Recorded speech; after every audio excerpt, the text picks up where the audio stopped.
She was like quasi, like a little mysterious and charming. It's like, so someone you'd want to know, but she seemed like someone that you couldn't know. Really? Now she's just some doofus I like.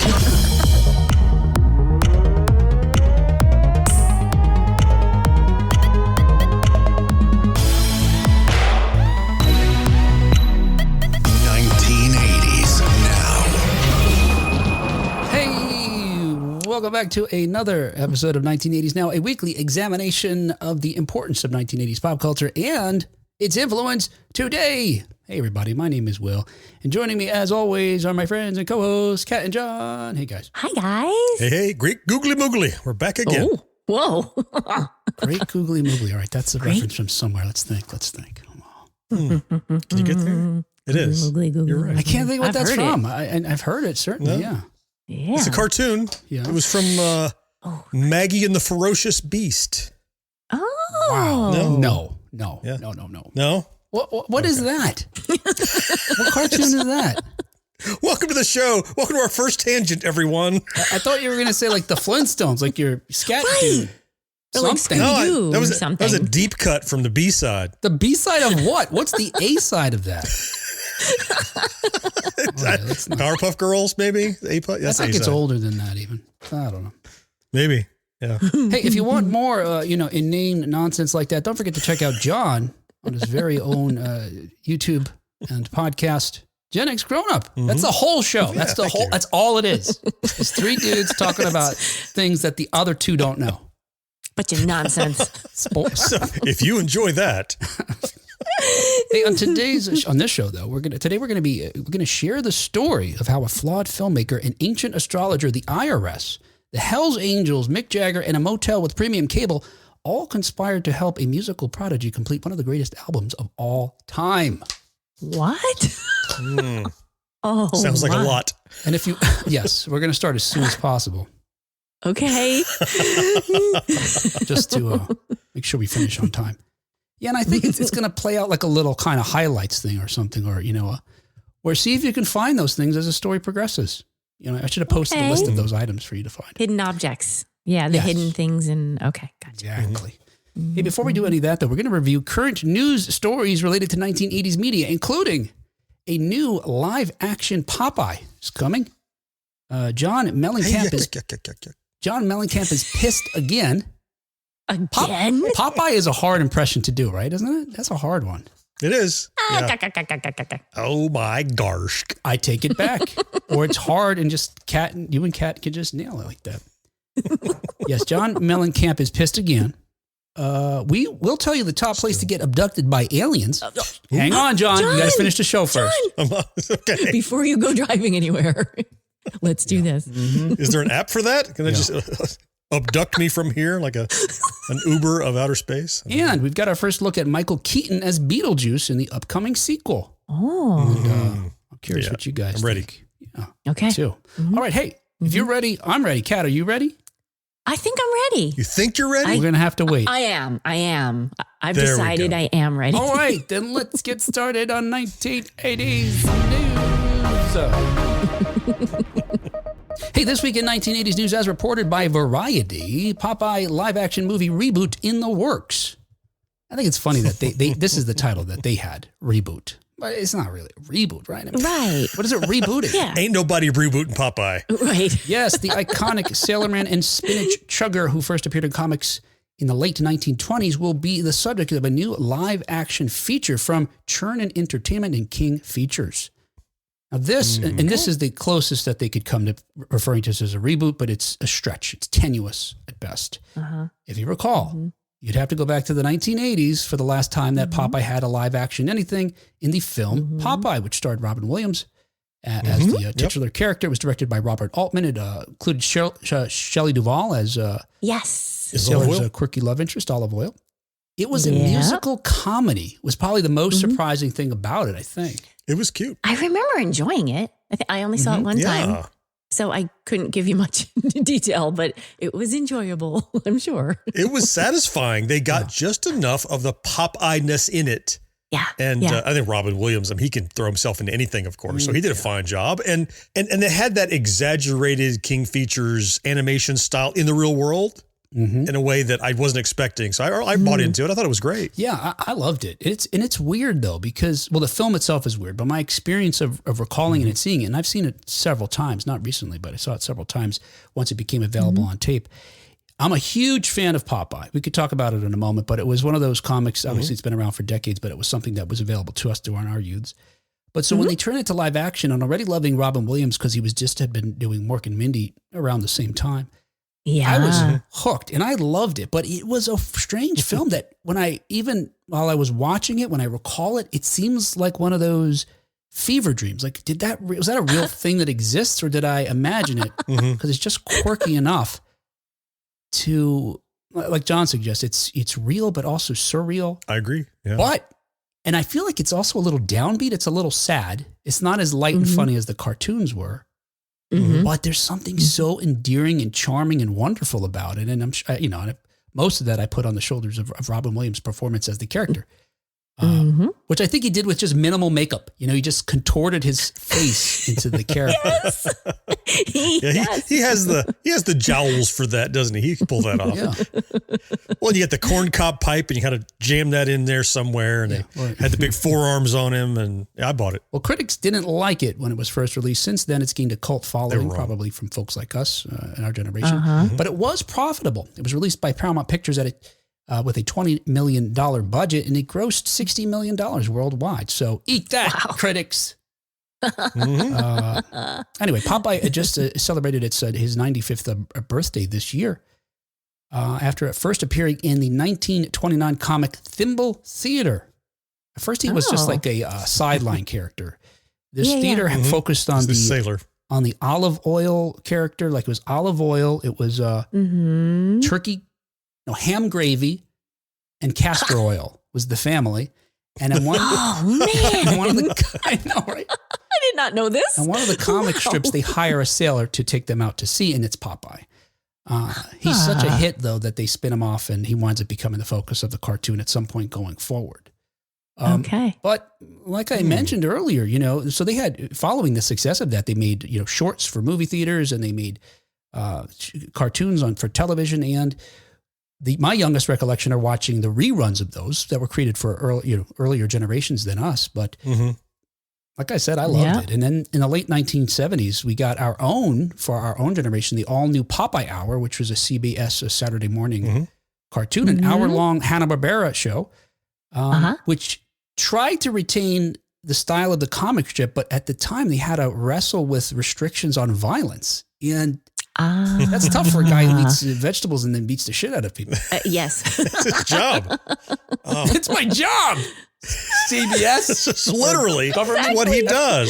Yeah. FCC. If we were ever to do a 1980s now adaptation of Thimble Theater, I would like to put my hat in the ring for ham gravy. That just sounds like a role I've just made for me. Gravy? Yes. I don't know what the character is. I know nothing about the character, but I want to be ham gravy. That sounds great. You're definitely the hammiest among us. So that Oh yeah. And then we had the all new Popeye Hour, which also ran on CBS starting in September of 1981. It was cut back to a half hour eventually and became the Popeye and Olive Oil comedy show. Okay. And then it went off the air in September of 1983. Later in the decade, I don't really remember this except maybe vaguely that in 1987 we had a Popeye and Son, another Hanna-Barbera cartoon that this time focused on Popeye and Olive Oil as a family, raising their son Popeye Jr., who hates the taste of spinach and is a disappointment to his father. But he eats it anyway. Oh, Garsk. Typical family foibles. That boy ain't right. He does eat it when he needs to, the Popeye Jr. The show only lasts 1 year. Just force feed him when it's required. Yeah. Get over here. Like give him a cat medicine. He's got it in peanut butter. A cat, not cat. Yeah. I was like, cat. I just saw a comment from Karen. It says, I always liked Wimpy. Me too. Oh, yeah. Oh my gosh. I will gladly pay you Tuesday for a hamburger today, guy. I loved him. Yeah. Was it the idea of borrowing something from somebody and then not paying it back that appealed to you? Have I done that to you, Will? Or you love angry? sandwiches? Low level angry. I liked Wimpy because of his single-mindedness. he had one thing that he always was going to do, and he was predictable. And regardless of the circumstances, he was always mooching off somebody for a hamburger. That's what I liked about him. I think, yes, it was just funny to me. It's like, oh, here he goes again. Right. It could be the apocalypse and go, I would gladly pay you. Dude, it's the apocalypse. Well, then I won't have to pay you back, will I? Yeah. Exactly. And I always wondered, did he ever pay up? Ever? No, he couldn't. I just, He couldn't. Yeah. I thought for me, Popeye, for me, there were I adored Popeye. I really did. For me, I don't know. I'm trying to think if he predated my love of Batman and Superman and superheroes we talked about, or was it, contemporaneous? But I do think it was earlier, because I recall as a child, what I would do is, young child, I would, my mother, would get an Italian loaf of bread, right? Which is baked on the outside. And I would scoop out the soft middle, carry it around in a pocket as my spinach. And then when I wanted to have strength, I would eat the soft bread and then, and I'd be able to accomplish whatever I want. But I was, And then who did you wail on at that point? Just some random bystander? Yes. I just ate my sourdough. Get over here. Put up your dukes. But he was like a superhero in that regard, because he had, sort of like Superman or Batman, he had an alter ego. Alter ego was Popeye, and then he became Popeye, but powered by the spinach, which gave him these, supernatural abilities. And he had a fantastic gadget, this pipe of his, that could essentially do anything he needed it to do. I recall him using it like a blowtorch and cutting things. Yes. Him using it like a propeller to propel him through the water. Yep. Maybe even through the air. I had forgotten about that. A periscope that he could spy on people, like looks, My favorite use of his pipe was when he was like tied up, and he would use it like a can opener. He'd go, yes, and take the top off the spinach, and then he would hoover it up through the pipe. Through the pipe. Because and then he could, of course, rip the chains or ropes off of him, and he's off to the races, clobbering bystanders. I love Popeye, man. I love Popeye. Yes, apparently, though, since the 1970s, the way they depicted his pipe included all these, fantastical ways, but he was seldom seen using it to smoke. It's clogged with spinach. That's why. And acetylene gas and all that. He smoked the spinach. Wow. It gives me new spinach. Nice. The other thing about Popeye for me, again, I was so into Popeye, was this guiding principle that I learned on Popeye and remains with me today, is Popeye would say something to the effect of, always be kind to dumb animals. And he meant like literal animals. In many stories, he was protecting animals or trying to avoid hurting animals. Or he also meant it in the context of Brutus / Bluto. Yes. And that he would have to treat him kindly unless he was beating the shit out of him. But that he, in a sense, that he knew he wasn't as smart as Popeye. So he had to, in some sense, be have lower his expectations, I suppose. So I do remind myself from time to time to be kind to dumb animals. And I don't mean my pets. To check your spinach privilege. Right. Chad says the movie stunk. It's a Huh? He's with the critics, I guess. Yeah, you either kind of get it and buy into it, or it did seem terrible. I get that. He also reminds us that it had a video game. Yeah, well, it was. I guess there was a port of it. Yeah, which wasn't nearly as good as the arcade version. I love the arcade version.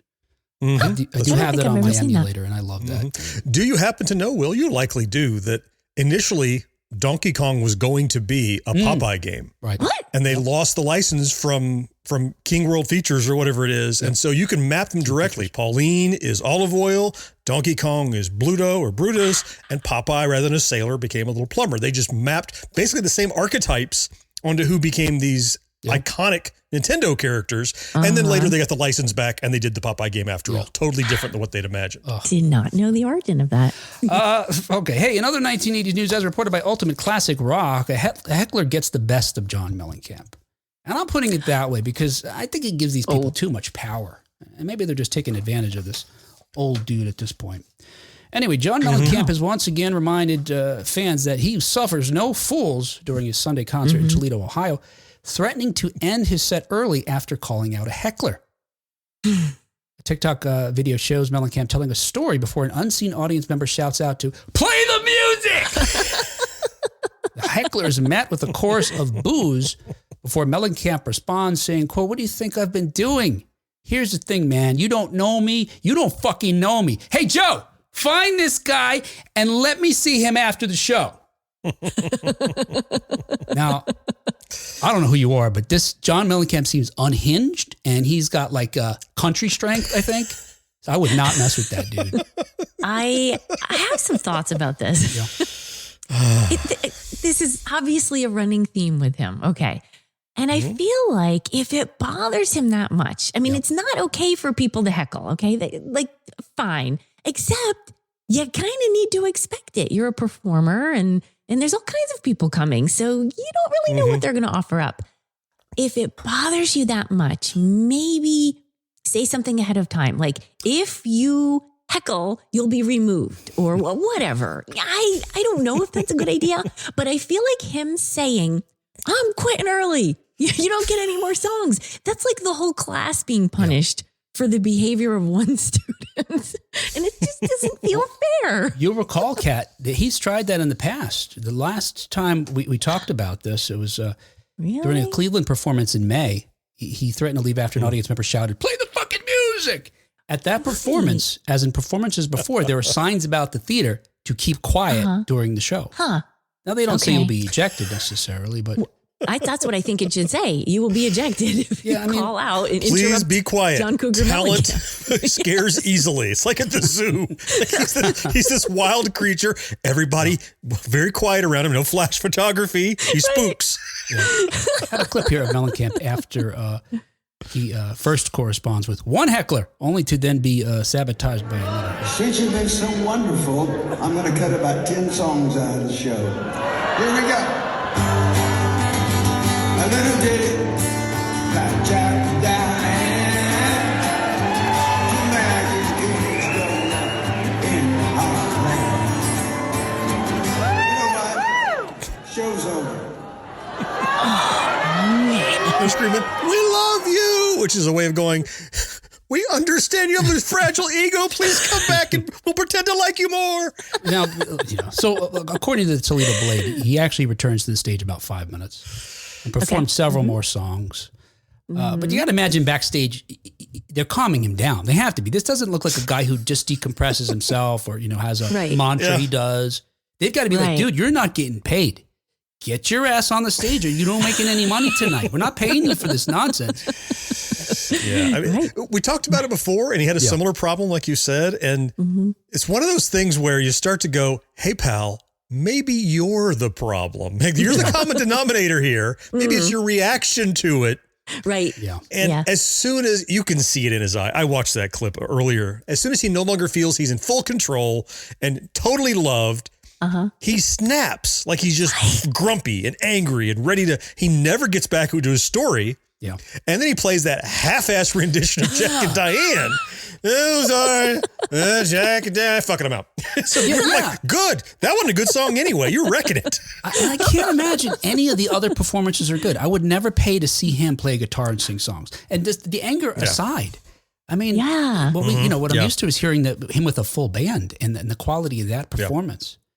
And part of him singing by himself with the guitars, I came across another clip where he's doing the same thing, Jack and Diane, just the guitar, and everyone is singing along with him. And so you can't hear him anymore. And I didn't pay how many, $100 to hear this guy sing. I want to hear Mellencamp. And in that performance, he actually stopped singing too, because everybody's singing along and they started singing the wrong words. And so he stopped. Did he stop singing or stop? He just stopped singing and chastised the audience. Okay. And chastised the just keep playing and let them make up their own lyrics. Fine. Verse 7. He sang a verse and then they started singing the chorus when he went into the next verse. He stopped and said, look, I wrote this song with 2 verses. I want to hear that second verse. So we're going to sing so I'm going to sing the second verse. And people were laughing. He's like, no. I feel like he needs to retire. Why is he still performing? You all paid good money for me to do whatever the hell I want. So shut up. Right. Yeah, I wouldn't go because I don't want to risk the concert being cut in half or whatever. Yeah. Yeah. Along those lines, I think if he was like, fuck it, I'm leaving, show's over, and he left, I'd be all right, honey, let's go. We took our chances. This asshole ain't coming back. I wanted to bend her the 5 minutes to find out he came back. I mean, I'll go backstage with you. we'll have an attitude adjustment back behind the curtain. I came across a video of Jacob Dylan, Bob Dylan's son, who had his own band and hit song in the 90s. Okay. Talking to a live audience just about 7 months ago, telling them that, I don't know how this came up, but John Mellencamp came up and he's talking to the audience. He says, do you like John Mellencamp? You do? Okay, well, just know that I don't. It's okay if you do, but I'm going to tell you right now, never open for him because he's an asshole. His band is lovely. The man is an asshole. Wow.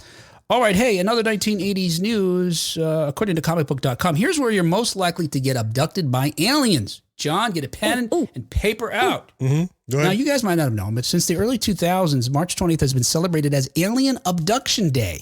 And while you may have missed the holiday this year, you may still have an opportunity to get abducted. Yay. It's not too late. According to a new study, Vermont is the state that has the highest UFO sightings per capita. Therefore, is the place where you're most likely to get probed. John sat up straight. Is he getting probed now? No. I'm imagining. Oh. Okay.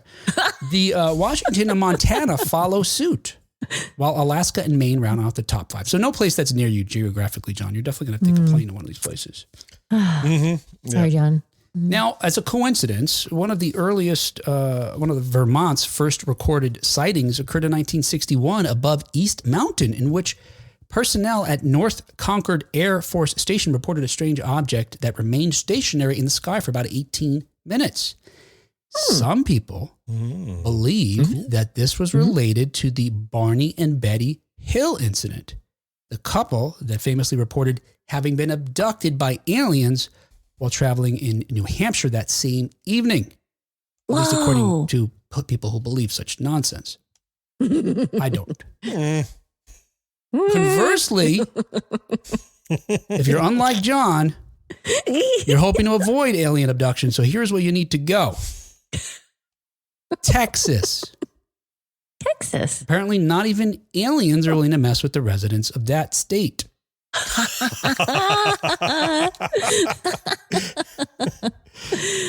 Oh, man. This study was put together using data from the National UFO Reporting Center. In addition to the Lone Star State, they list Louisiana, Mississippi, Alabama, and Maryland with lower UFO sightings per capita. Now, I thought I didn't know it was an alien abduction day to begin with, but apparently the folks over at Hard Mountain Dew did, because they hosted a 24/7 live stream where they attempted to convince aliens to abduct a stockpile of their alcoholic soda. I love everything about this story. Yep. It starts with aliens, which is awesome, and abduction, which is fascinating. Barney and Betty Hill story, intriguing. Plus, it's this new Baja Blast Zero Sugar Hard Mountain Dew. All of that is awesome. I'm waiting for that to hit the stores. And I don't know why aliens wouldn't want it, but if the aliens didn't take it, I'll take it, I guess is the point. I think that's the thing, right? I mean, I think that tells us something, right? Because if they have the advanced technology to get here, but they're like, I don't want that shit. And a lot of portrayals of aliens in popular media, they come to Earth saying, "Look, we have cures for cancer and all your diseases, and we can stop war." So they know if they should drink high fructose corn syrup or not, and they left that garbage on the planet. That's right. So I can understand if they didn't take the Zima, but I mean, this is Baja Blast flavor. Wait a second, have you seen Zima around in the last few years? Where did it go? Oh, maybe they took it all. Maybe they did. They took it all. That's why you can't get it. Yeah, it could be. Aliens took it all. So Hard Mountain Dew built this pad essentially for the aliens to come and get their drink in a remote area of the Arizona desert. That's an alien abduction site near the home of one of the most witnessed and documented mass UFO sightings in modern history, the Phoenix Lights, which occurred in 1997. This thing that they built was, according to them, was specifically designed for easy UFO landing. Reportedly big enough to be seen from outer space. But it had lights. It had like alien-inspired graphics, which was probably swearing in some alien tongue. And an easy-to-follow bullseye pointing to 100 hard Mountain Dew Baja Blasts. That's exactly what extraterrestrial life wants. Yeah. They want a strange representation of what you think they look like on a landing pad that has nothing to do with their landing gear and giving away hard Mountain Dew instead of probable candidates. Right. And you, look, E.T. wanted Reese's Pieces. I mean, maybe, 40 years later, you're going to get lingered up. Well, he's matured. Yeah.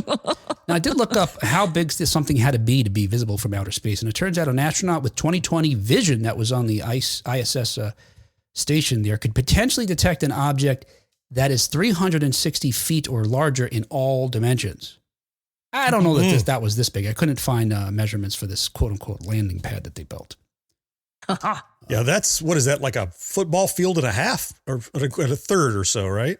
Let's see. Like you got 100 yards. That's 300 feet. Yeah. Yeah, you're right. They didn't build that. No way. And they said in all dimensions. It have to be tall, too, to have depth. Yeah. Otherwise, it gets lost. Like, Right. They didn't build a football field cube, I'm sure. Football field cube. Right. Karen says, that reminds me of one of those traps you'd see in a cartoon. Yeah. Free bird seed. It's like Wile E. Coyote and Roadrunner. Yeah. Right. They're just smart. They're like, we're not falling for that. We know the old pick up the free alcoholic beverage trick. Now, if you've listened to our show before, you know John's dying to get abducted. It's not exactly accurate, but okay. Dying to get probed. No, he said it has nothing to do with the probing. He would go with the non-probe path if he had to. Oh, right. that's right. I want them to exist just because I think absolutely. Look, if I'm abducted, at least I know for sure and I can help spread the word. But knowing the existence of extraterrestrial life would change the way that people look at one another here on Earth. We're not different. We're not other. We're something. The other is out there. I think it would be good for us politically and socially. That's why I want aliens to exist and be able to talk to us and maybe not get close enough to shoot us. That'd be okay. Or probe us even. Just knowing they're out there would be fantastic. If I have to be abducted to make that happen. You are so optimistic. Love this. So much more than I am. That's not what would happen. I used to think that when I was younger that we'd have some sort of event that would unify us as a, race across the globe. No, there's nothing. Now I'm convinced there's nothing that can be done. Well, John, I did some research to find out to find out why you haven't been abducted yet. And me personally? Yes, you personally. And okay, all right. As a result, I guess I was going to, I guess you don't necessarily need to be abducted, but I think we know why you haven't been. So according to a 2012 Yahoo News article, there's 6 types of people aliens prefer to abduct. Oh, here we go. I don't know that you fall into any of these categories. I'm being discriminated against by aliens, is what you're going to tell me. Hey, if you either you guys or anybody in the chat, fall in this category, then hey, I'd love to know that. Sufferers of sleep paralysis. Oh. According to the University of California, they published a report showing that sleep paralysis is experienced by 30% of Americans, and of these, 5% report sleep paralysis experiences coupled with visual, tactile, and auditory hallucinations.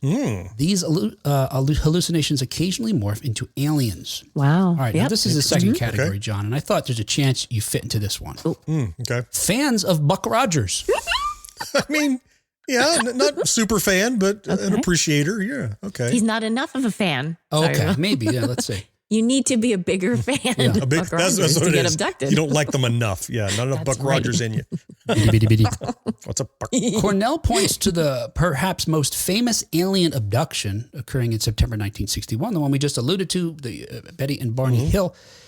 Yeah. They underwent hypnosis and revealed that they were subjected to reproductive experimentation while aboard a spaceship. Interestingly, their recollections are eerily similar to Buck Rogers in the 25th century. And plenty of subsequent abduction stories are comparable to the Hill experience, which may point to a host of unwitting Buck Rogers fans. Damn it, Gil Gerard, you did it again. Yeah, I want to dream of what's her name? Erin Gray. Here's another category, the socially inept. Oh. So researchers publishing in the Harvard University Gazette offer the possibility that false memories are to blame for some alien abduction accounts. Now I was questioning just a few episodes ago why there don't seem to be that many alien abductions anymore, even though the amount of alien craft, supposedly, is about the same amount as it was during, its peak when it was tracked in the 50s and 60s.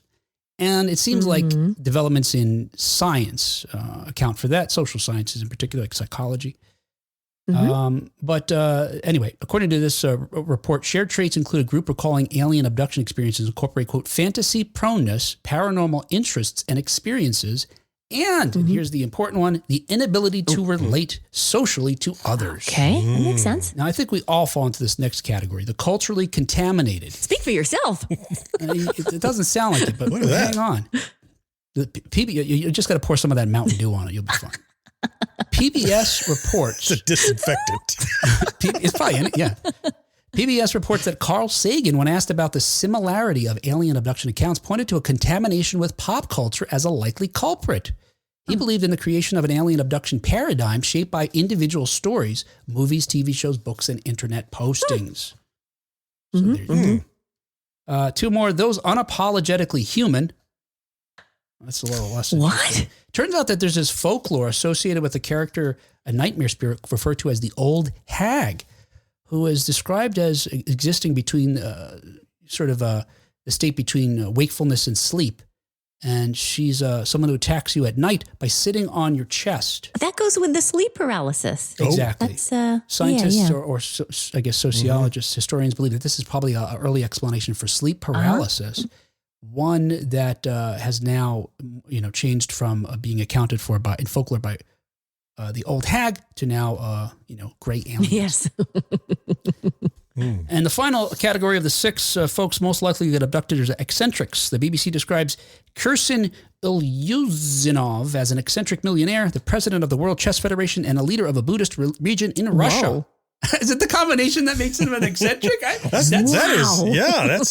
He's versatile if nothing else. Yeah. Yes. Wow. John, he claims that he was abducted by aliens who wanted to prove their existence.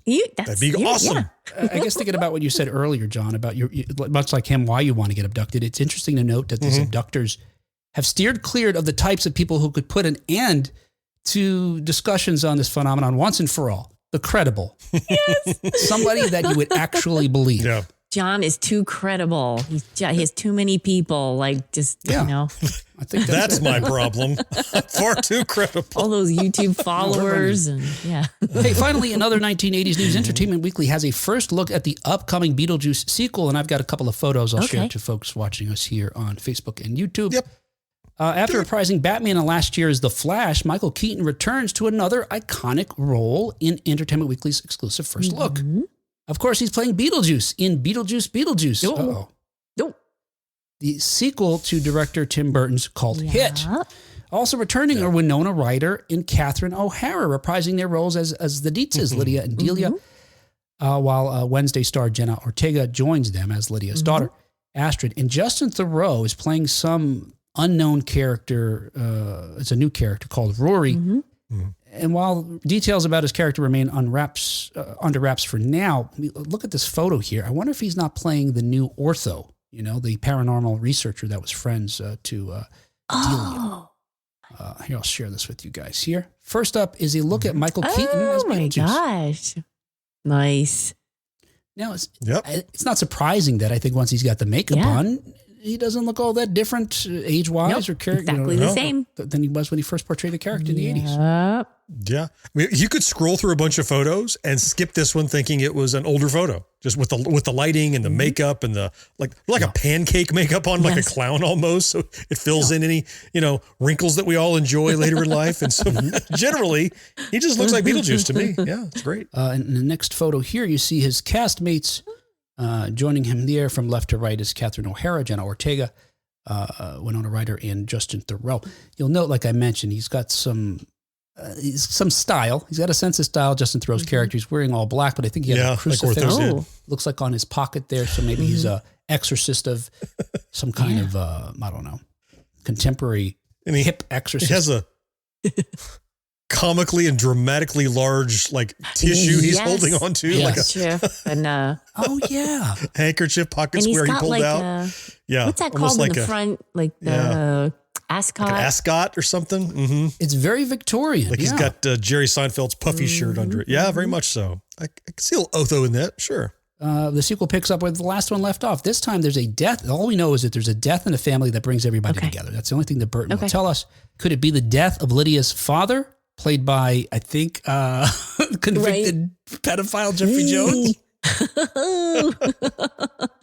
Yikes. With regard to that question, Burton says, quote, "We'll see," end quote. Mm-hmm. One thing's for sure, though, Beetlejuice comes back into play, of course, and that's why we're going to see it, right? I mean, really. Michael Creamer says it almost looks like a photo of The Cure. Yeah, or some new romantic band. Yeah, right. It'll be interesting to see. I mean, this second Beetlejuice is going to have to be a much different structurally assembled film. Okay. Because the first one, like, you didn't even see Beetlejuice or know what or who he was until like halfway through the film. And you're going to start this one with full knowledge of how the afterlife works. And so this is going to have to be a film not about discovering Beetlejuice, but now this is going to be about discovering a new facet of him or a new thing he can do or a new entry point into the story, because it's no longer a film of discovering the afterlife as it was the first time around. I just rewatched Beetlejuice like within the past week so I could get ready for the new one. Yeah. When's the last time you'd seen it prior to I that? had really honestly only seen it, I think, one time when it first came out, and then it stuck with me. But I haven't seen it since then, and I loved it all over again. Yeah. Yeah. When was the last time you saw it, Will? I think within the last, certainly within the last year. Me too. Yeah. I think what year did it come out? I guess it just had an anniversary, 40th anniversary or something in the last couple of years. Yeah, it originally came out in 1988. 88, yeah. Yeah, we just recently, I think we did an episode all about it on Gen X Grown Up. So I just rewatched it for that episode. And one of the takeaways we had was it's still a fantastic movie. Oh, yeah. They actually chose to make these goofy kind of practical effects that were the stop motion. And so because they weren't trying to be realistic, they hold up incredibly well, all of those effects, because it's like, oh, that's just what the afterlife looks like. It's not bad CGI or bad stop motion. It's what that world is. Yeah. And because it was its own thing, it holds up really, really well, I think. And if you remember, Michael Keaton told us they're doing it that way this time around too. Mm-hmm, that's right. All right. Hey, that's plenty. Let's say that was 1980s news. As I alluded to, only with my tease earlier, we're going to be sharing with you the unusual, I think, a story of how Prince came to complete his album 1999, and its curious connections to a number of different things, including the legendary film director Orson Welles. Very special thanks to our good buddy Marcus Taylor for writing doing the research and writing this story for us today. Yay! I just get to do silly voices. Prince, you say? Yeah. I'll put on my raspberry beret. Isn't it? Oh, look at there. It's more of a peach beret, but I'm gonna allow it. Okay, if you're in person with me right now, you'd say it's raspberry. I can't even get it on. Salmon-colored beret. I swear to you, it's raspberry in person. That makes no sense, Kat, because everything else seems to be the accurate color. What's the color of your shirt? Is it green by any chance? No, it's gray. Is your wall purple behind you? Yes. But only that thing is not coming through? Makes no sense. Mm-hmm. All right. Well, have you ever owned a beret? Have you ever owned and worn a beret? I feel like you're setting me up just to tell me a story about how you have a beret. I do not. I've neither owned nor wore, not even as a character, a beret. No. Well, I have worn and owned berets. Wow. This is shocking. Well, because in high school, I played tuba and therefore sousaphone in marching band. And under a sousaphone, there's no room for a shako. Yes. So very often the tuba players who play sousaphone will have an alternate headgear. It might be a fedora or a little cute little pork pie hat. And we chose berets because they're super cool, I think. I have never, that's wonderful. I love that. I've never seen that, and I used to do the announcement for my oldest marching band. I've never seen anybody wear a beret. That's amazing. Really? Yeah. Well, some different kind of headgear. You can't fit that thing in the giant plume up underneath a sousaphone bell. It doesn't work. That makes sense. I'll send you a picture. Oh, I can't wait. Everyone will get to see it. Great. All right. Hey, just like always, now this isn't the true crime, but I'm going to say it's a true crime. It is true. Like always, when I share some true story with you, usually they're true crimes, I'm going to adopt a silly voice and play some music in the background. And you guys, look, you got any questions, comments, feedback? That goes for you guys in the chat as well. Shout them out. We'll stop if we need to. We're only going to take this Semi-seriously. Appropriately enough. As the 20th century drew to a close, a digital threat known as the Y2K bug loomed over the world. This technological danger had its roots in the early days of computing, when programmers, seeking to conserve precious memory, abbreviated 4-digit years to just 2. As the millennium approached, however, a realization dawned upon the world. The day after New Year's Eve, 1999, computers might interpret the year 00 not as 2000, but as 1900. As a result, havoc would undoubtedly reign. Surely, banks would lose everyone's accounts. Airplanes would fall from the sky. And the worst of it all, the world's nuclear arsenals, which were managed by computers, would undoubtedly fire off willy-nilly. Almost 20 years earlier, long before anyone had even heard of a computer virus, the countdown to midnight on December 31st, 1999, already had an anthem. 2000. Party over. Oops. Out of time. This is the story of how Orson Welles assisted Prince to write a prophetic song about one of the most significant moments in history. This is the tale of 1999. Yes! Nice transition. Oh no. Oh no. It was kind of ridiculous, right? People were scared that something was going to happen because these years were. I had to deal with that at the job I had. Oh, because we had software that had the 2 digits, and so I had to go in there and change it so it had 4 digits or do the right year. Wow. Okay. But I don't know that I ever expected, Mac machines to start spitting out money and cars to stop working and stuff like that. Right. The end of civilization. Dogs and cats living together. Yeah. It was hysteria. Everyone suspected there was an interconnectivity of the computers, and it only took one to fail, who then fed the wrong date to ones that were working. Ultimately, we know it was a fizzle, but it could have been catastrophic or at least inconvenient had we not paid attention. Yeah. Right. Well, in this story, we're going to learn what might have played a role in that hysteria as well.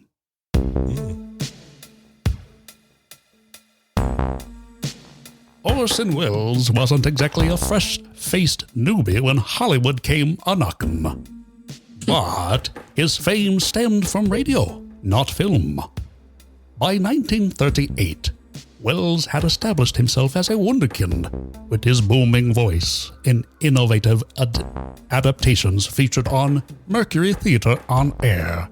John's probably got all these things on tape, right? Mercury Theater on Air. Yep. Well, I had them on tape. Now I have them digitally. Yep, you betcha.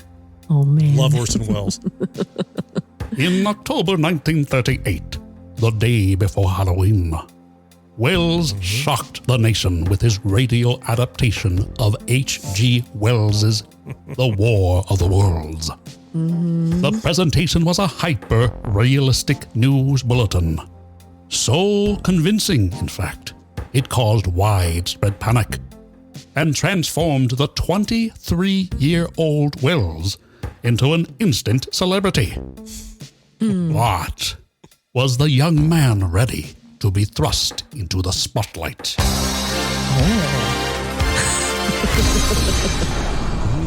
Oh, man. I can't believe he was 23 years old. I mean, thinking about what I was doing at 23, I was working at this place where I had to change all the numbers in a computer so that it'd have 4-digit years instead of 2.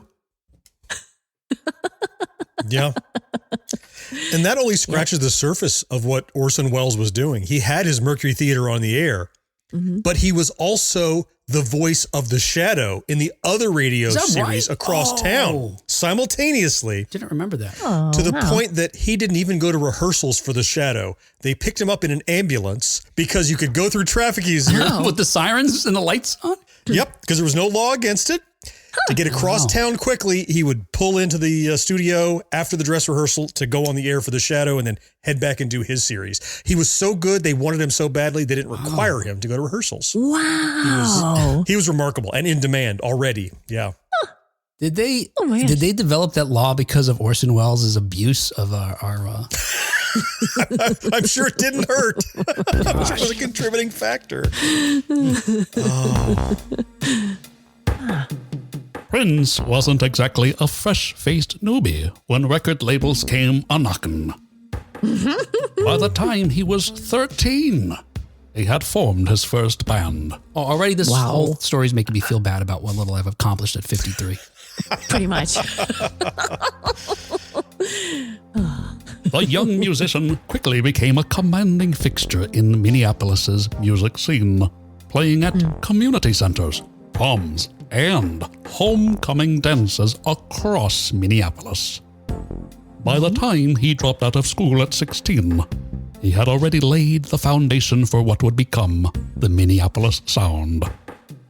Confident he had what it took to land a record deal, he flew to New York City. But it was of no avail. While he was away, however, a demo of a song he had created with producer Chris Boone made its way to the office of veteran promoter Owen Husney. That song would ultimately be his first single, Soft and Wet. Okay. Is it anything like a sugar wall? You know, there's any number of songs that Prince wrote early on, Soft and Wet, that should have been on the Filthy 15. And we're going to do, instead of the ones that made it, and we're going to do a show at some point called the Filthier 15, even Filthier 15, and we're going to ask for audiences' input as to, these are the 15 bands that made the list. Pick a different song. Yep. Some of those shouldn't be on there, right? But yeah. I'm sure there's plenty to choose from. Filthier. Yes.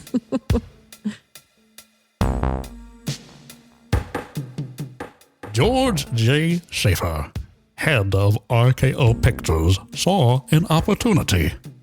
He believed Wells's newly minted celebrity and talent for grabbing an audience's attention could translate to box office gold. I thought you were going to say he was a fresh-faced something or other whose door was everything. Everybody. I thought everything was going to start with. I should have done that. That would have been great. Newbies. George J. Schaefer wasn't exactly a fresh-faced newbie when RKO Pictures came a-knockin'. When he went a-knockin' on Orson Welles' door. That's who was knocking. Despite Welles' lack of film experience, Schaefer relentlessly pursued him through 1939. Hollywood studios at the time were known for their tight control over filmmakers. RKO, however, was in a unique position, flush with cash, and looking to make a name for themselves. This confluence of factors led to an unprecedented 3-film contract that gave newbie Welles the freedom to develop his own projects, assemble his own team, and be granted the power every director sought. Final cut.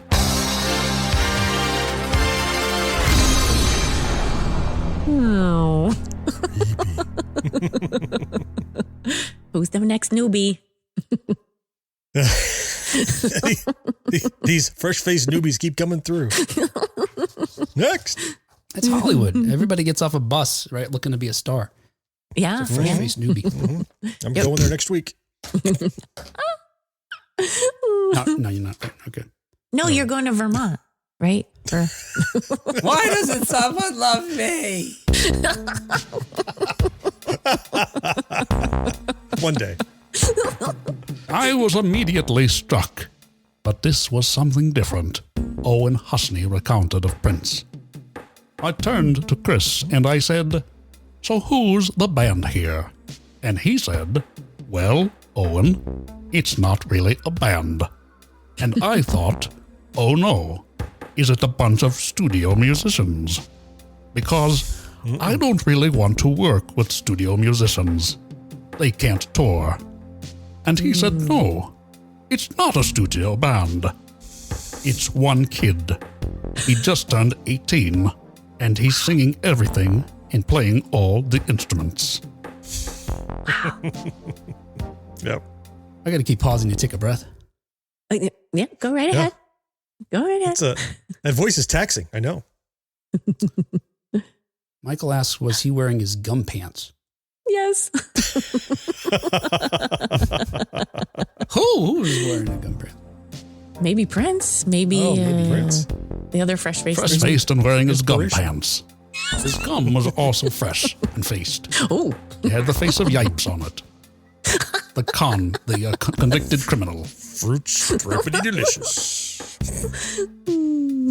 Recognizing Prince's potential, Hosni didn't hesitate. After signing a management deal, Hosni set up meetings in Los Angeles with Warner Brothers, A&M, and Columbia. Within a week, all three labels were bidding for Prince.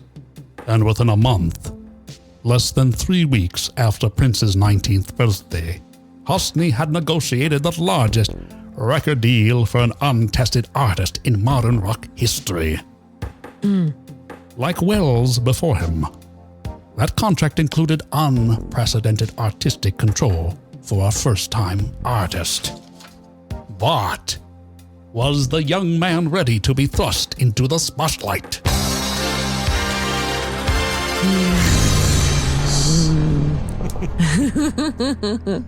There's fresh-faced newbies and recurring thrusting going on. Into the spotlight. and spotlights, lots of knocking, all kinds of parallels happening here. Will, you okay? It looks ponderous.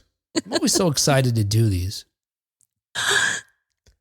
We're so excited Before you're we start doing this. recording. And then it sucks the life right out of him. I feel so terrible. I enjoy this form of torture for you. Yes, feed me your tears. RKO's gamble on Wells opened with very mixed results. Following 2 aborted attempts to get a project off the ground, Wells finally released Citizen Kane in 1941. It's all right. I couldn't get through 20 minutes of that movie. I think it's so boring.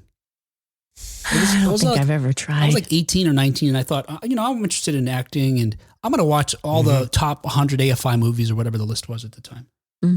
Top 10 or top 20. This is on up there, or was. I couldn't get through it. It was so goddamn boring. Have you guys ever watched the entirety of that movie? I don't think I've ever tried watching it, period. Yeah, I will say you're not wrong, but there was around that era, I was collecting DVDs when they were a big deal and you could find lots of deals and Amazon was new. And I'm going to get all the best films, the AFI top, whatever. And I got the Criterion collection of Citizen Kane and I immediately tried to watch the film and I struggled. But fortunately, that disc also contains this insightful documentary that tells you what it is so good about it if you can't figure out on your own. If, like me, you're too dumb to see what's so genius about it. Okay. And then when you watch it, you're like, oh, I see. All this was new for the time. This was revolutionary. This is, things we take for granted now. Yeah. I get why it's so good. It's not a film I watch for leisure, but it is remarkable. But Citizen Kane for dummies. Pretty much, yeah. But it was about, I think I know what you're talking about, right? It was talking how he used the light. It was a black and white film. So how he used the lighting. It was this, how he used the depth of field and the setting. That's the second facet. There's great. It's not like he had one gimmick. It's like he revolutionized so many things. But one of them simultaneously, and that's why it made such a big deal. But one of the things he didn't revolutionize was storytelling, right? Because it just seemed boring to me. It's filmmaking. Okay. Yeah, it's filmmaking, really, not the storytelling. Yeah, I would agree. Yeah. Although there is a compelling story if you pay close attention. Yeah. It is really interesting. Well, Brandon says you have to give it a good while. It drags out, but then it gets really good. Yeah. Yep. Just like this episode.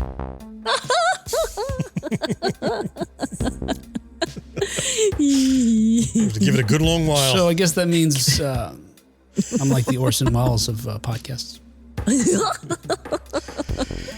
Will was no fresh-faced newbie when he approached this particular true crime episode. Thank you, John. But if the gum pants fit. But he was thrust into the spotlight. I get that spotlight. Oh. Wells' controversial choice to portray a character inspired by media magnate William Randolph Hearst led to significant backlash. The Hearst organization launched a campaign to undermine the film and Wells. Their efforts included blackmail, red baiting, and other things that began with a color and then a word. And they also pushed to have RKO destroy the film. Although the Hearst press banned mentions of Citizen Kane, their actions ironically heightened interest elsewhere. Critics loved it. Despite widespread critical praise, however, the film faced significant resistance. Theaters in key cities like New York and Los Angeles refused to screen it, cementing its status as both a landmark achievement and a historical financial flop. Wow.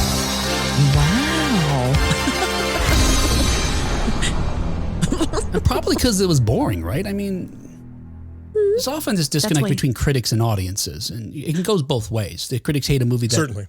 the masses love, the plebes love, and this in the opposite. Oh, Will, it's your Oppenheimer, right? A phenomenal film, an Academy Award-winning, multiple Academy Award-winning film. We now know that you've neither watched nor intend to ever watch because it's not a feel-good romp at all. Yeah. Right. Critically acclaimed. As I said, 3 hours long. I was bored midway through it, so I understand why people might have gone into Citizen Kane at the time and went, oh, God, where's the cartoons? They're waiting for action. They're waiting for something. Right. And they're maybe not ready for the groundbreaking landmark filmmaking class that this film was. Couldn't care less about that part. Yeah. They want to show me the Rocketeer. Shoot a bad guy. Get a Nazi. Right. We want to see that. So that wasn't that. Nope. Warner Brothers' gamble on Prince paid off almost immediately. The prolific artist released an album a year, each with more critical, sales, and chart success than the last. Prince's first 4 albums laid the groundwork for his future stardom, showcasing his talent, but not achieving mainstream success on the charts. The first 2, For You and Prince, barely cracked the Billboard Top 200, but they included singles that gained some traction on the R&B and dance charts. The next 2, Dirty Mind and Controversy, continued to push boundaries while solidifying Prince's presence on those niche charts. Although Prince's first 4 albums established him as a rising talent, widespread mainstream recognition continued to elude him. I knew the word elude was coming.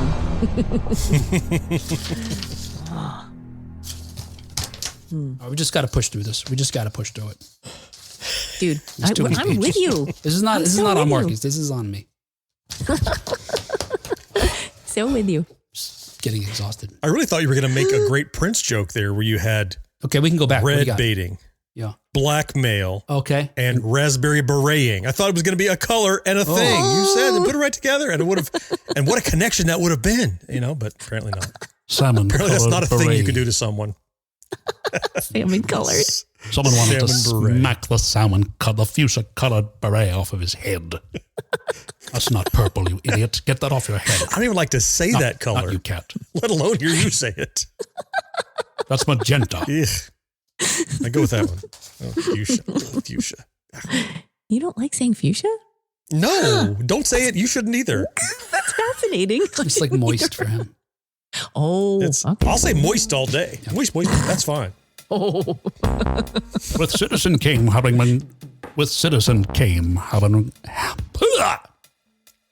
with citizen. I just that was John's Little face. James Brown. Just cough up a lung. I thought it was a James Brown impression. That was bleh. Oh. I thought it was De Niro. Hoo-ah! With Citizen Kane having run significantly over budget. One, it did not recoup at the box office. Wells's contract was negotiated. In the new terms, Wells lost his power, leaving studios to routinely meddle with his films. When Wells submitted his second movie, The Magnificent Ambersons, RKO cut more than 40 minutes and shot a completely new ending without Wells. Wow. Holy crap. What? Oh, When that's Wells wrong. learned his creation was butchered by the studio, he completely lost his shit. I get it. Yeah, we have a few notes. They didn't even give him notes. They just cut to changing it. Yeah. Yeah. It's the In truth, however, Wells had left for South America before Ambersons was complete. Instead, he began shooting a semi-documentary that RKO would shut down after it too ran over budget. Wells Oops. and the executive who first came a-knockin' was shown the door. Oh, their fresh faces. Door that was knocked on earlier. Callback. ooh. Well done. By the time Prince was scheduled to open for the Rolling Stones in October of 1981, he had built a loyal following. His distinct glam mashup of funk, R&B, and rock, however, was marketed primarily to black audiences and radio stations. So, his successes were mostly limited to the dance and R&B charts. Rolling Stones concerts had long been associated with violence, intolerance, and overall jackassery. Prince's first night opening for them at the Coliseum would be no different. Oh, boy. The mostly white audience, filled with Hell's Angels, was unimpressed by the colorful funk-laced tunes from a showman that didn't conform to their macho man ideals. So, Got it. almost immediately, they started hurling a barrage of fried chicken, bottles, and other objects. And then, the requisite wave of racist and homophobic slurs followed. Prince Wow. and his band were only able to fight through 4 songs before having to run for cover.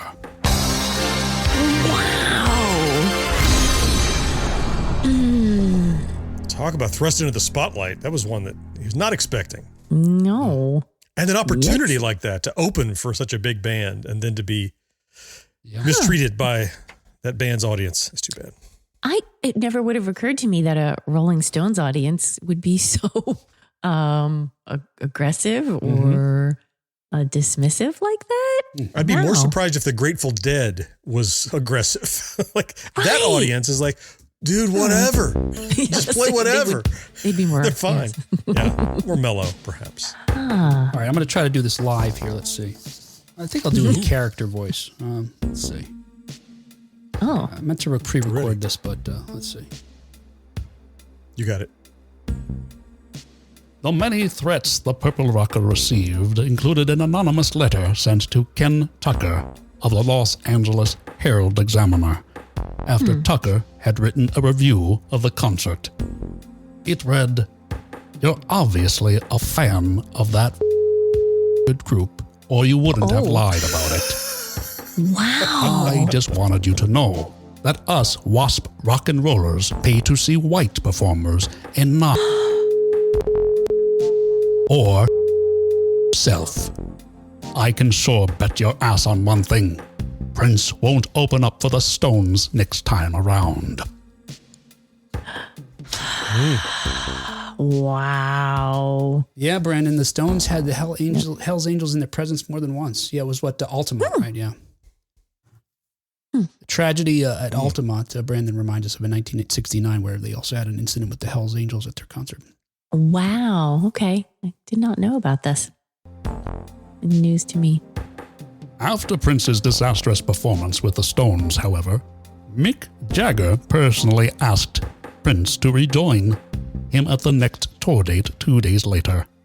Oh. Prince agreed, but unfortunately, the results were the same.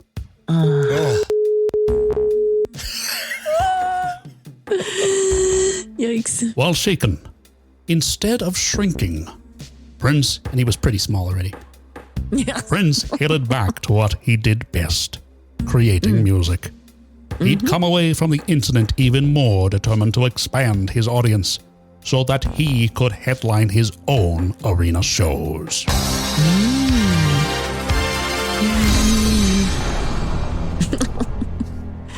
Yeah, Much like Orson Welles. it is kind of strange, right? I'm sure Mick Jagger, it seems like, was trying to help someone who he saw as talented. Yeah. So great for him. But it seems like it would have been easy to anticipate that the audience wouldn't have appreciated his kind of music because it was so different than the Stones. And like Brandon points out, by this time, we're familiar with the audiences that came to see the Mick Jagger at that time. Mm-hmm. Mm-hmm. Yeah. It is a mismatch. Yeah, I mean, it's not like they're very similar at all. But I just feel so surprised at the amount of the rejection. But I guess I shouldn't be surprised. Well, large groups and mobs, a person isn't bad, but people together collectively will feed on one another on their basest instincts. And so I'm sure they fed into it. And your guy next to you is doing it. Now it's acceptable. Yeah. Yeah. So, fact. Rather than finding some acceptance, you're like, well, the general population says that's terrible, so I'm going to hate it too. Yeah. Oh, we can happens in the throw moment. bottles? No. That's great. And fried chicken? I just bought a 12-piece bucket. Wait, let me eat the skin off, and then I'll lob it. Yeah. A waste of food. Skin's the and best alcohol, part. In his 2006 book, Whatever Happens to Orson Welles, It sounds like a Where's Waldo kind of thing, but it probably be easy to find Wells, I bet. Or Carmen Sandiego book. Yes. Where in the world is Carmen Sandiego? in his book, Joseph McBride wrote, quote, "Unlike John Huston, who didn't balk at directing mediocre movies for hire in order to remain bankable, Welles was heroically unwilling to compromise as a director. But he was willing to do almost anything as an actor." End quote. By the 1970s, Welles, who had been living well beyond his means, was taking any job he could to get the IRS off his ass. Oops. His most famous pitches were for Paul Masson, that would famously, quote, "sell no wine before it's time." Or it's time. Knowing that this kind of work was beneath a man of such talent, he was most often mocked. But Welles famously defended the work, saying, quote, "It's the most innocent form of whoring I know."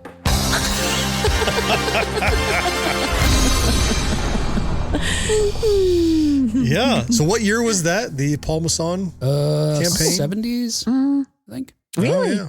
In the 70s? Still in the Okay. 70s. Yeah. I remember them. Later in the 80s, he was even he was a spokesman for the Dark Tower electronic board game. Really? It was like 84, 85. Yeah, he was all kinds of not a top tier actor or talent at that point once you got to the 80s. Oh, yeah. Yeah. Or at least willing to do whatever for the money. Yeah, well, certainly. Yes. Play Dark Tower. Along with hawking bad wine, spring water, airlines, cameras, board games, including the Dark Tower, photocopiers, amusement parks, pay-per-view services, Oh my goodness. candy bars, and tires. Wells's gravitas made him a voiceover favorite for other projects that took themselves way too seriously, including the Alan Parsons Project's Tales of Mystery and Imagination, Oh. Star Trek the Motion Picture, and other shit that John loves. Yeah. Take a bit of umbrage. Take themselves way too seriously? I think not. Yeah. He has that presentation that is just, even in his later years, that he just had that buttery, smooth baritone that, and a little gravel to it. Yeah. It lent itself to spooky stuff in the same way that like a Vincent Price did. Yeah. Yes. Yes. And while many products leveraged the gravitas of the actor's voice, others used it ironically for films like Revenge of the Nerds and The Muppets Take Manhattan. Yes.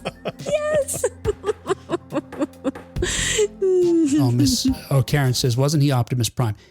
He wasn't Optimus Prime.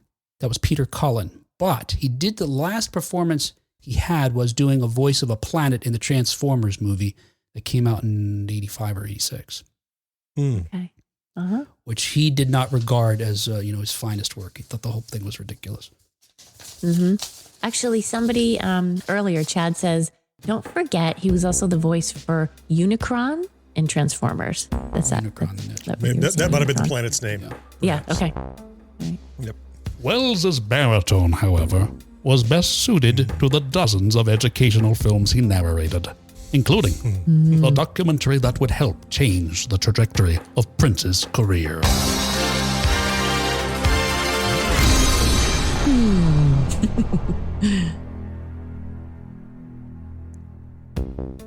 Following the Rolling Stones debacle, Prince was determined to build a following that would ensure he would never again be an opening act. He had had his fill of bottles and fried chicken and all that.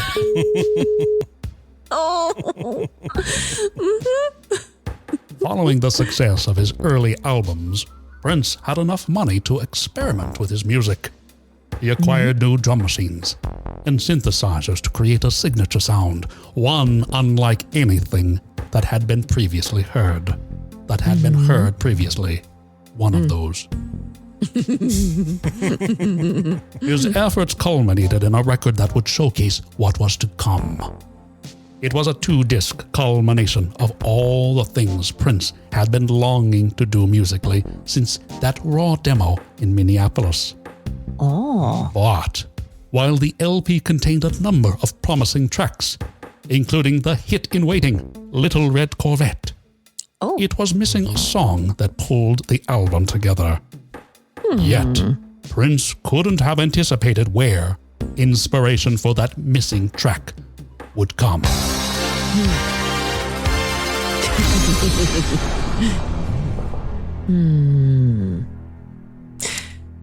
feel like the streams are about to cross here. I'm feeling it. Don't cross the streams, John. You know that.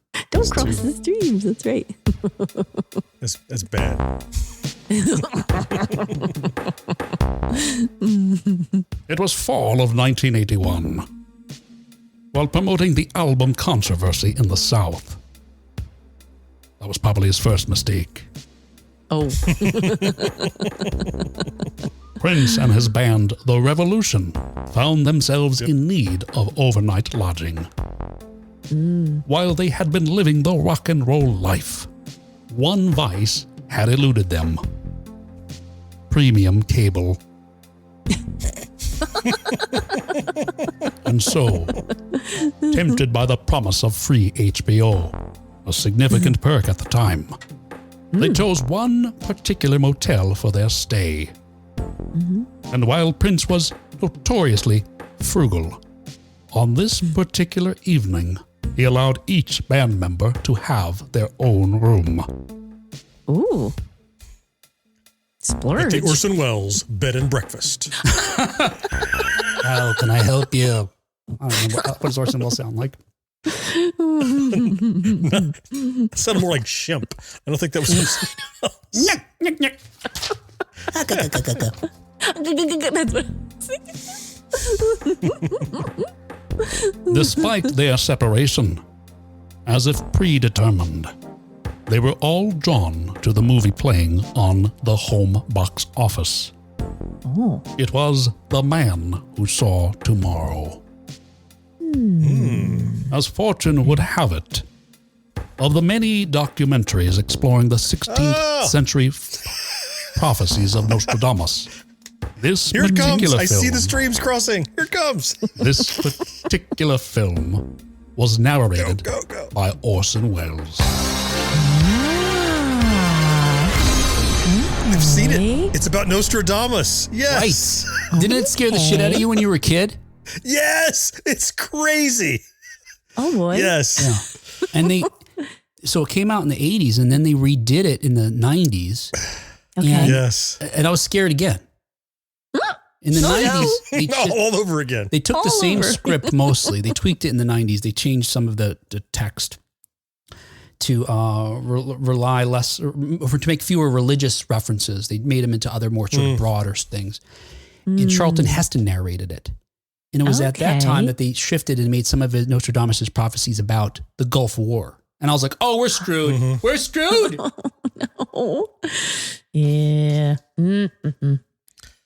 Yep. But even in the 80s, that Orson Welles' version, again, terrifying. And in part because of the guy's voice telling these stories about the ability of this person to foresee all these events throughout history, including some that were to come. Like the 1988 earthquake in Los Angeles. It seems Nostradamus predicted that.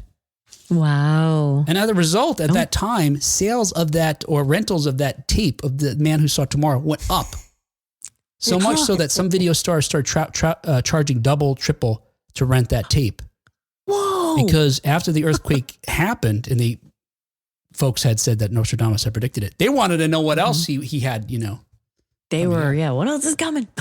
Yeah, Brandon says he saw it in the 90s and it scared him to death.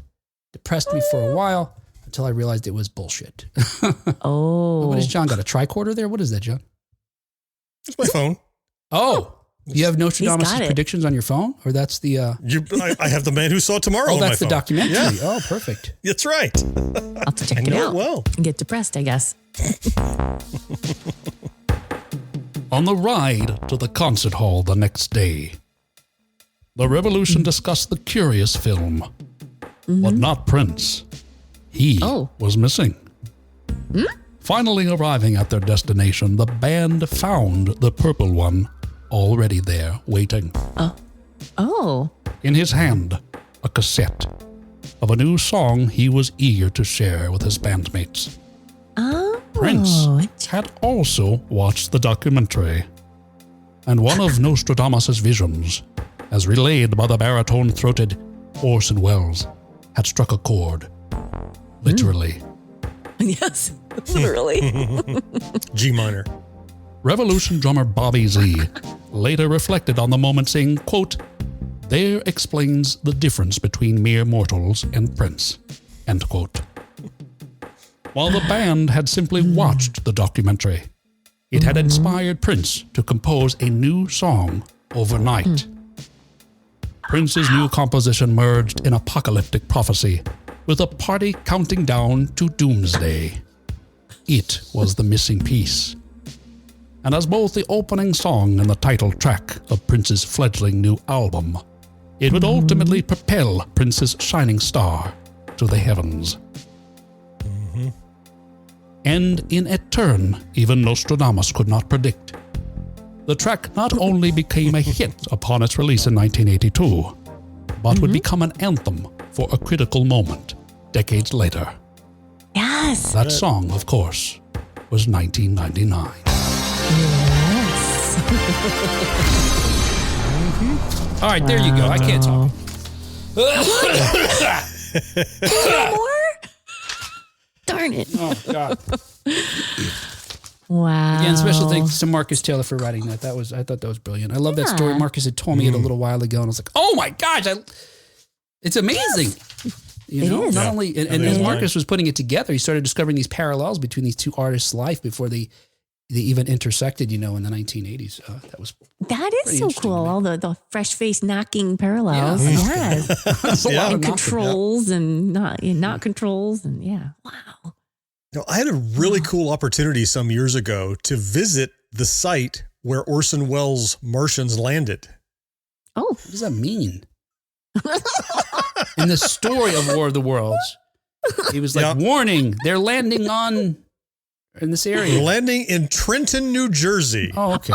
Is the location that the aliens land. Seriously. Kat and I are Not making like, it up. we've been to Trenton so many times, John. Yeah. I don't need to go back. There's a little fake town called Grover's Mill that has now become a little neighborhood in West Windsor in Mercer County. And effectively, that's where they have triangulated is most likely the place that he was referring to. And it's now a big open field where you can go and play soccer or whatever, but it's the landing site of the Martians. Okay. And there are like permanent 6-foot monuments telling the story of that night when he did the radio show. And Wow. yeah. And every little town in what is now the Grover's Mill neighborhood, they all have Martian stuff on them. You know, alien coffee, Martian bagels, whatever. Everyone in that town has picked up on that thing just from that War of the Worlds broadcast that put them effectively on the map. And you can go around and see people were petrified. The aliens rose up on these giant legs. People were out there shooting water towers because they thought through the trees that was one of the aliens. Oh my and you gosh. can still go to those places. Yeah, it's fascinating. That is so cool. It's interesting because, you know, like you said, that people think there's aliens in the trees, so they're firing at it makes me think about these current sightings, you know, where folks are having these videos on TikTok and other streaming services. They're all shitty videos. We all have 4K cameras that we're carrying all the time. For some reason, all these videos are low res.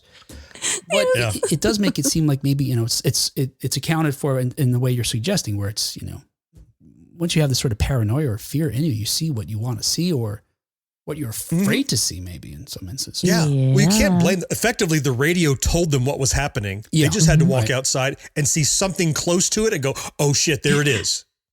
They didn't have to make anything up. It was effectively in their brain, in their imagination, thanks to the effectiveness of that Mercury Theater broadcast. Yep. But if John had been listening live at the time, he would have been like, "Yes, I'd have driven down there." Yeah. Probe me and I will tell everyone you exist. I'd have been first to get hit by the heat ray. Let's work out a deal. I'm credible. No, they don't want to be credible, Kat. I love Buck Rogers. And the old I'm hag. socially awkward. Take me. Yeah. This guy's a little too socially awkward, right? Hard pass. Too socially awkward for the aliens. Makes me very uncomfortable. Bleep blurp.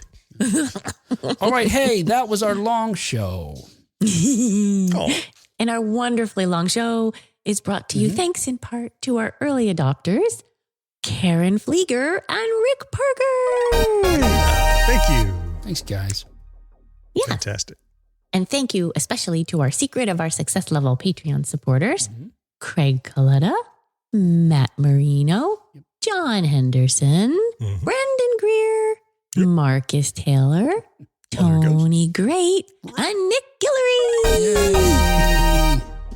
Thank you so much, guys. We thoroughly appreciate your support. It really helps us. Look, it helps us pay the bills. And also, it lifts our spirits, honestly, that more than just the three of us was listening to the show. And if folks like us so much or care about it so much, they want to see it continue by giving their monetary support. Hey, but if you don't have $1 or $2 to give, and come on, seriously, dig into your pockets. You got them, right? Nickel, whatever. We'll take any amount of money.